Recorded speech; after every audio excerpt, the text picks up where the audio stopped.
안녕하십니까 여러분, 머니케어 뉴스 케어맨입니다. 8월 21일 머니케어 뉴스 오투정 진행하도록 하겠습니다. 그동안 여러분들하고 열심히 정리 작업을 잘 해온 모양입니다. 제가 리뷰해드릴 종목들이 이제 많지 않고요. 새롭게 또 접근할 수 있는 그런 포인트를 찾고 있으니까 말입니다.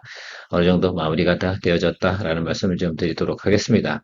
8월 5일에 우리가 블랙 먼데이를 겪었는데 그때도 우리가 제가 잘 넘어올 수 있었던 이유 중에 하나는 회전율을 잘 유지할 수 있었고요. 사실은 제가 꼭 한마디 드리고 싶은 건 이런 것들이에요. 여러분, 코덱스 인버스 레버리지라든지 코덱스 레버리지 움직임을 항상 예의주시하면서 좀 보시면 좀 좋지 않을까라고 생각을 하고 있습니다. 그런 것들 좀 느끼고 나면 너무 거시경제나 이런 것들 깊이 생각 안 하면서도 충분히 우리가 커버를 해나갈 수 있다라고 생각할 수가 있고요.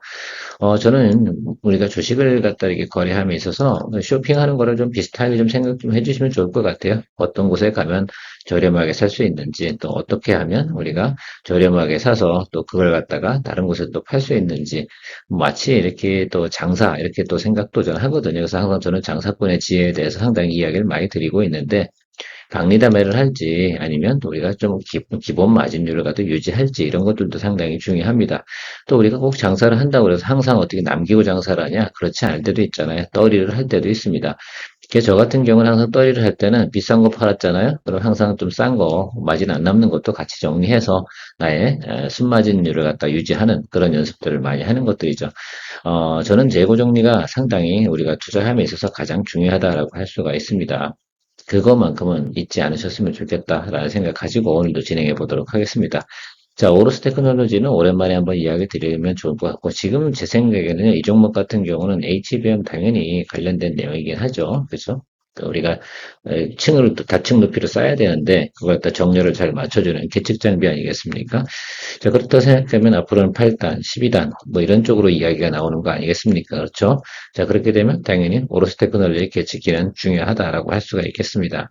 그런데 지금은 사실 별로 주가가 신통치 않죠. 자, 그런 점들을 좀 생각해 보면 앞으로 쪽에 또 긍정적인 녀석들이 반응이 나올 거다라고 생각하고 있고, 이스페타시스 같은 경우는 뭐 MLB 관련된 내용인데 계속해서 AI, 결국은 전 엔비디아에 대한 눈치 이런 것들이 상당히 중요하다 할 수가 있습니다. 그래서 그것들이 충분히 조정을 받았는데 이스페타시스도 나름 반등이 들어왔는데 차익물이 좀 나올 때가 된 것 같아요. 그래서 지금부터는 우리가 조금 눌림이 들어오게 되면 공략을 해주는 쪽으로 생각을 해주는 게 의미가 있을 것 같고요. 역시 한미반도체도 마찬가지 아니겠습니까? 그래서 무조건 저는 V자 상승을 할 수 있는 그런 상황은 좀 아닌 것 같다라고 좀 생각을 하고 있어요. 왜 일단 사람들이 눈치를 보거든. 일단 실적 발표가 나오는 구간까지는 약간 눈치 보는 구간이 분명히 있을 것 같아요. 그 상황에서 우리가 어떻게 시장 상황이 변화될지 이런 것들을 좀 체크해 가면서 모니터링 해 나가면 또 좋은 매수 포인트를 잡을 수 있지 않을까라고 생각하고 있습니다. 오늘도 도움되셨다 생각하면 좋아요, 구독 잊지 마시고요.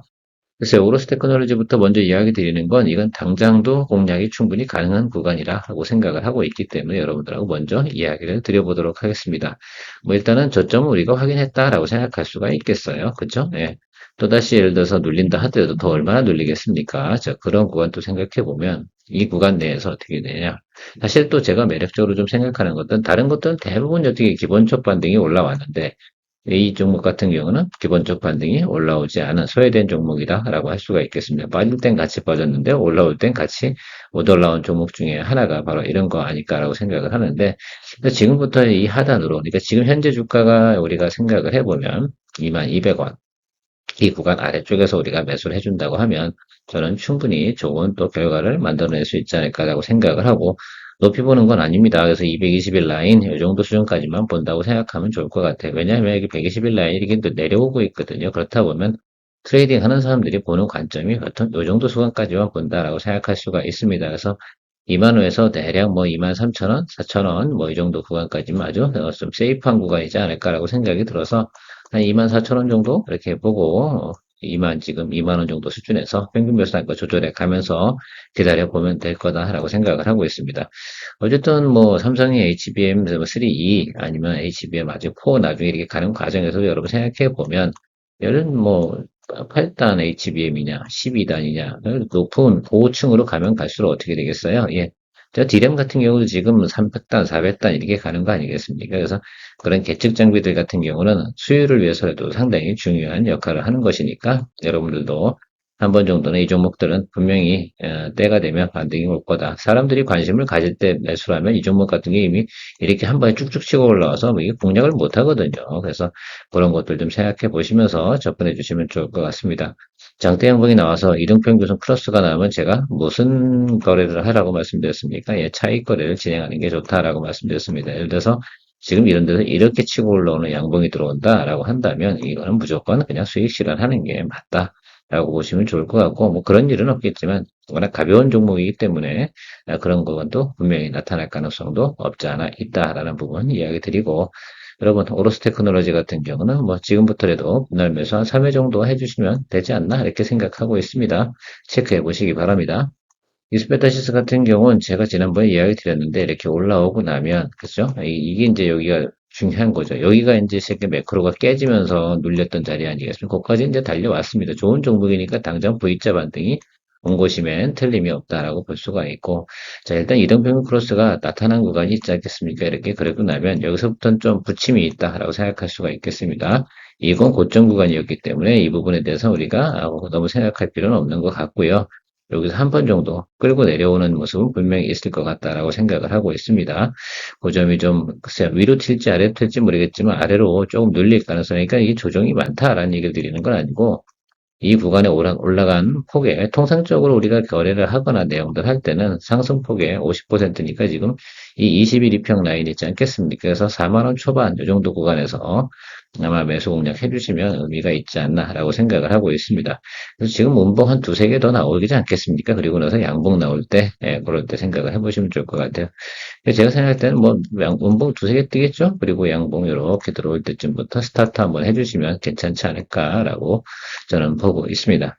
뭐 이스페타시스가 나빠서 그러냐? 그건 아니고 통상적으로 그냥 우리가 생각을 해보면 이렇게 정배를 타고 가는 과정에서 들어올 때는 눌림이 들어오면 매수를 잡는 거지만 이게 낙폭이 컸을 때는 항상 뭐 커버링이 들어오게 돼 있고요. 그리고 나서 좋은 거는 여기 올라간 거에 50% 정도 수준에서 다시 한번 또 반등이 들어오는 이런 성장성 차트가 나타나는 경우가 우리가 많은 경우를 볼 수가 있습니다. 그래서 저는 그걸 굳이 다르게 해석하려고 들진 않아요. 왜냐면 눈에 보이는 그대로 있다가 그게 들어오면 사는 거고 그렇지 않아 그러면 안 사면 되는 것들이니까 그래서 위로 올라가 버리면 그 다시 또 나중에 해석을 해보면 된다라고 생각합니다. 여러분 그게 더 현실적이지 않습니까? 그게 이성적이라고 봐야 돼요. 괜히 굳이 뭐 이거 올라가고 그렇다고 해서 여러분 생각을 한번 해보자고 지금 뭐 4만 5천 원에서 5만 원까지 간다고 생각해보면 그건 뭐 이렇게 수익률이 좋은가요? 저는 그 안에서 또 생기는 변동성이나 또 위험성 이런 것들 생각해보면 충분히 저는 조정을 받아주고 눌림이 들어오는 그런 구간에서 매수하는 것이 안정성이 훨씬 더 높다라고 할 수가 있겠습니다. 좋은 종목이든 안 좋은 종목이든 일단 싸게 사면 남들보다 어때요? 가격 경쟁력을 보유하게 되는 거 아니겠습니까? 그래서 가격 경쟁력을 보유한다는 건 내가 그만큼 매도를 칠 수 있는 그 기회가 넓어진다. 라고 생각을 한번 해볼 수가 있다라고 추정해 볼 수가 있겠습니다.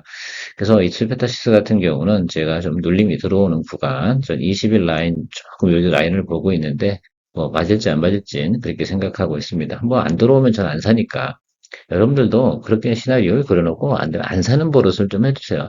내가 이거밖에 없습니까? 다른 거 많이 우리 있잖아요. 현금 많이 들고 있다고 해서 막 덤비고 그럴 필요는 굳이 없다라는 것들이죠. 항상 보면 우리가 살 때는 되게 어떻게 돼요? 상당히 치열하게 좀 생각을 좀 해보고 많이 깎아야 된다라고 저는 생각을 해요. 무조건. 매우 물건 살 때는 그냥 싸게 사는 게 최고야. 깎고. 예. 그리고 내가 생각한 것보다 비싸라고 하면 안 사는 거잖아요. 가장 제가 볼 때 시장에서 거래를 잘 하시는 분이 그잖아요. 딱 내가 원하는 가격이 아니잖아요. 장사꾼하고 어떤 그 딜을 하지 않습니까? 그러면 뒤돌아서 가시더라고. 근데 저는 그게 안 되더라고요. 근데 주식할 때는 그게 참 잘 됩니다. 안 사요. 그냥 넘어가면 됩니다. 그리고 나서 또 한 2, 3일 지나면 또 제가 매수하고 싶은 그런 종목들이 또 나타나겠죠. 굳이 그럴 필요가 있겠나라고 생각을 하는 것들이죠. 쉬운 방법으로 다 그런 겁니다. 자, 한미반도체 같은 경우도 뭐 내 회사가 뭐 내용이 나쁘겠어요. 포워드 가이던스가 나쁘겠어요. 그런데 왜 뭐 어쨌든 예, 올라오면 조금 눌러주는 거 이런 맛이 중요한 거예요. 근데 그게 또 확인되는 게 훨씬 더 좋은 패턴이에요. 아, 이건 그렇게 정상으로 움직이는 종목들이구나라고 생각할 수가 있고요. 정상인들이 거래를 더 많이 하는구나. 뭐 이런 것들 생각해 볼 수가 있을 것 같아요.